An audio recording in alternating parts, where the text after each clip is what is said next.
Cut several strips that are 3 inches wide.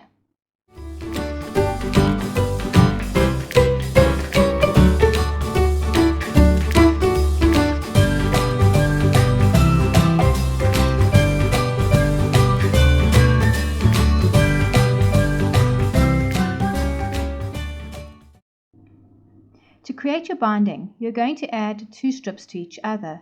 Place them right sides together and at a 90-degree angle. You're going to stitch from corner to corner.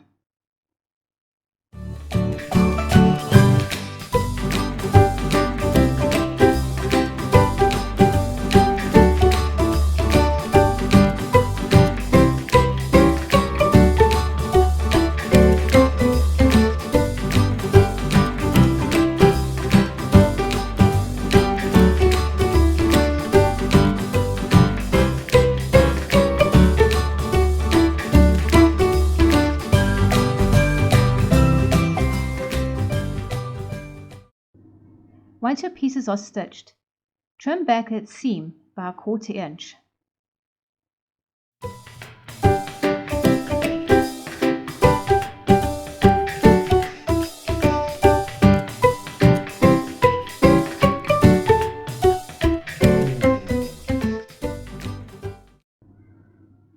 Fold your fabric in half.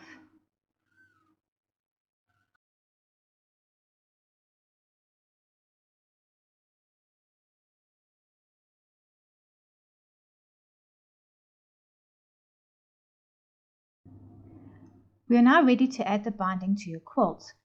Make a neat turn on your binding and place the open edge of the binding onto the edge of your quilt. Using the guidelines, stitch the binding in place. When you get to the corner of the flying geese square, fold your fabric up and then back. Be sure to match the edges.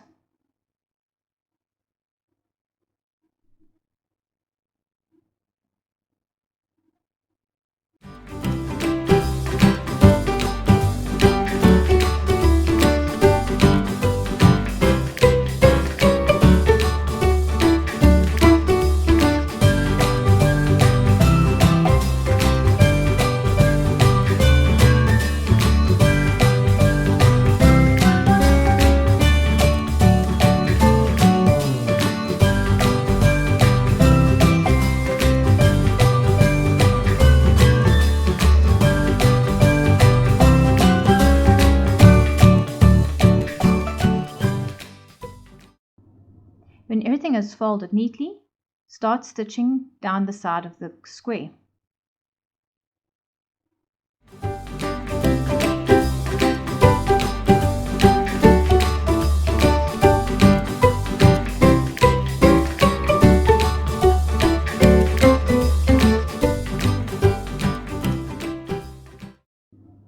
When you get to the corner where the next square joins on, simply pivot the quilt. There is no folding of the binding.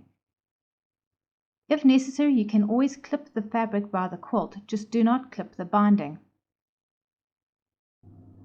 Continue to sew on the binding.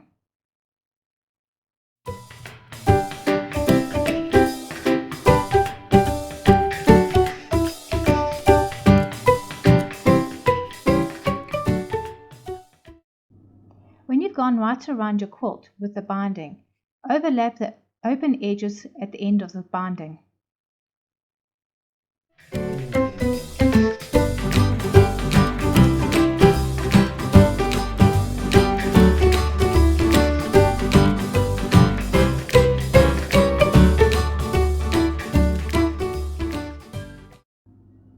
Now that the corners and points have been clipped, you're ready to flip over the binding.